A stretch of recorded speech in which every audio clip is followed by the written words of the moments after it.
Hey there, history lovers! It's your girl Sammy, back with another video, and today, we're traveling back in time to the Renaissance.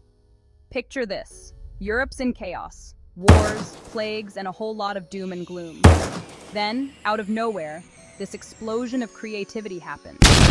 Artists, scientists, and thinkers start shaking things up like never before. It's called the Renaissance, and it wasn't just about pretty paintings and sculptures. Behind all the art and glory, there were rivalries, secret inventions, and yeah, a little bit of madness too. Ready? Let's go. And while you're here, hit that like button if you love discovering hidden history. Let's kick this off with a story you don't hear enough about: Renaissance women.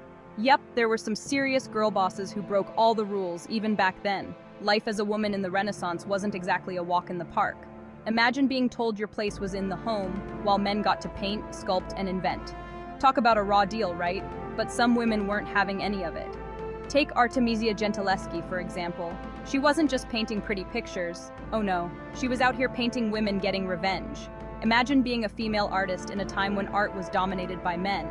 You'd have to be pretty bold to paint a woman slaying a dude, right? Well, Artemisia wasn't afraid to make a statement. Her paintings? Full of bold, powerful women, often depicting biblical scenes in a way that challenged traditional portrayals. Talk about a power move. She was basically a 17th century superhero with a paintbrush. Some might say she was ahead of her time, a feminist icon before feminism was even a thing. And she wasn't alone.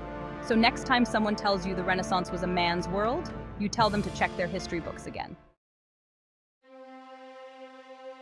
Alright, now let's talk money. The Renaissance didn't just give us art, it gave us something you probably use every day: banks. I know, banking doesn't sound as exciting as epic paintings or dramatic sculptures, but trust me, it's juicier than you think. Imagine a world without banks. No ATMs, no debit cards, no online banking. How would you even function? You'd be stuffing your life savings under your mattress, hoping nobody decided to rob your house. Not exactly the most secure system, right? Well, during the Renaissance, things were starting to change. The Medici family, the same folks who funded some of the most famous art in the world, also started one of Europe's first major banks. They had branches all over: Rome, London, you name it. It was like the Starbucks of banking, but with fancier clothes and way more intrigue. But behind the scenes, total drama. The Medici were dealing with rival families, secret deals, and more backstabbing than an episode of Game of Thrones. These families were like the Kardashians of their time, but instead of reality TV, they were running empires and commissioning masterpieces. So next time you're bored at the bank, just remember the Medici and all their shenanigans. Now, if you thought modern festivals were wild, let me tell you, they've got nothing on Renaissance festivals. Imagine a world without Instagram, TikTok, or even electricity. How would people entertain themselves? Well, they had festivals, of course. But we're not talking about your average music festival with overpriced food and questionable hygiene. Renaissance festivals were on a whole other level. People in fancy outfits? Check. Food and drinks everywhere? Check. Chaos? Oh yeah. So here's a fun question. Would you rather go to a Renaissance festival or a modern music festival? It's like turkey legs versus glow sticks. Tough choice.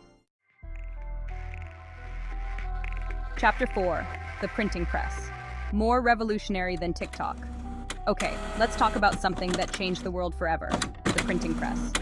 Invented by Johannes Gutenberg, it was the 15th century version of social media, except instead of memes, it spread knowledge like wildfire. Imagine a world where books were rare and expensive, only accessible to the super rich and powerful. Knowledge was literally locked away, controlled by a select few. Books were painstakingly hand-copied by monks, which took forever and cost a fortune.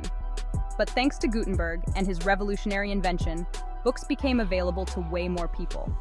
It was like the invention of the internet, but instead of cat videos, people were sharing groundbreaking ideas and scientific discoveries. The printing press spread ideas faster than ever, more revolutionary than TikTok for sure. Chapter 5. The Real Teenage Mutant Ninja Turtles. Alright, pop quiz time. What do Donatello, Michelangelo, Leonardo, and Raphael have in common? If you said Teenage Mutant Ninja Turtles, you're only half right. These names weren't just pulled out of a comic book writer's hat. They belonged to real-life Renaissance legends. That's right, Leonardo, Michelangelo, Donatello, and Raphael weren't just cartoon characters who loved pizza and fought crime in the sewers. These guys were the real deal, the influencers of their time.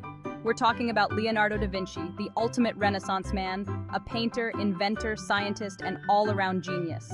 Then there's Michelangelo, the sculptor who gave us David and the Sistine Chapel ceiling. And let's not forget Donatello, the master of sculpture, and Raphael, the painter known for his incredible frescoes. So, who's your favorite Renaissance turtle? I'm Team Leonardo all the way. Chapter 6. Venice was basically a superpower. Now let's talk about Venice. Today, it's all romantic gondola rides and stunning architecture. But during the Renaissance, Venice was a total superpower. Forget about Paris, Rome, or London. Venice was where it was at.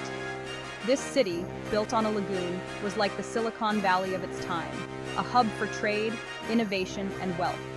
They were the masters of the seas, with a navy so powerful, it made other nations tremble. Venice was so rich and powerful that some people joked it could buy an entire country. Who would have thought a city floating on water would dominate the seas? Imagine strolling through Venice today, knowing this used to be the center of global power. Mind-blowing. Chapter 7. Galileo's run-ins with the church. Now, you can't talk about the Renaissance without mentioning Galileo. He's the guy who told everyone that the Earth revolves around the sun. Big deal, right? We all learned that in elementary school. But back then, it was revolutionary. And not everyone was a fan. Imagine telling everyone you know that everything they thought they knew about the universe was wrong. That the Earth wasn't the center of everything, but just a tiny planet orbiting a giant star. The Catholic Church, which was kind of a big deal back then, wasn't exactly thrilled with Galileo's crazy ideas. They believed in a geocentric model of the universe, meaning Earth was the center of everything. So, they put Galileo on trial, and he was forced to take it all back, to deny what he knew to be true. But hey, he stuck to his ideas in secret, and today we know he was totally right. Okay, time for a reality check. The Renaissance wasn't all sunshine, rainbows, and masterpieces. For all its beauty and innovation, it had a dark side too.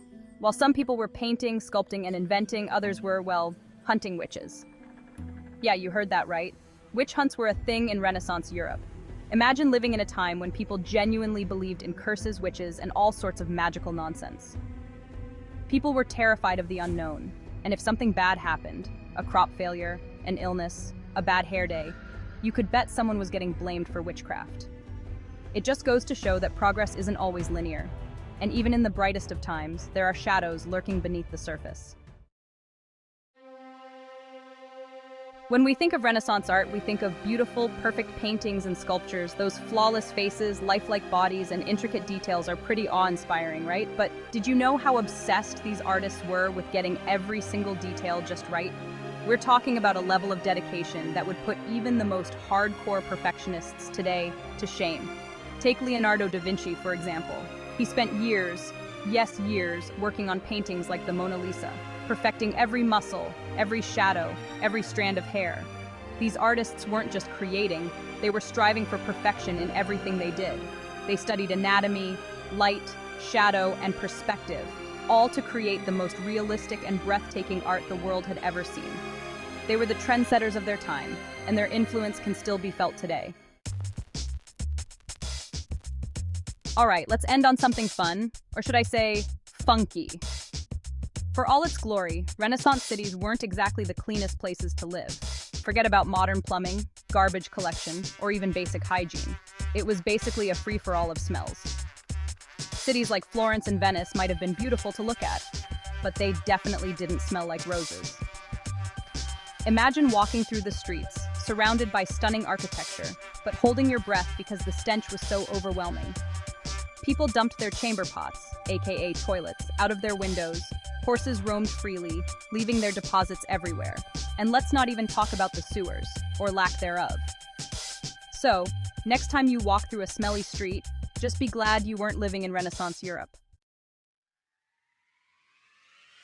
And there you have it. 10 untold, weird, and sometimes hilarious facts about the Renaissance. From hidden feminist icons to stinky streets, the Renaissance was a time of incredible change, creativity, and yes, a little bit of madness. It was a time of both darkness and light, of groundbreaking discoveries and bizarre superstitions. So, which fact surprised you the most? Drop a comment below and let me know. And if you enjoyed this trip through history, hit that like button, subscribe, and click the bell icon so you never miss another hidden history deep dive. See you next time.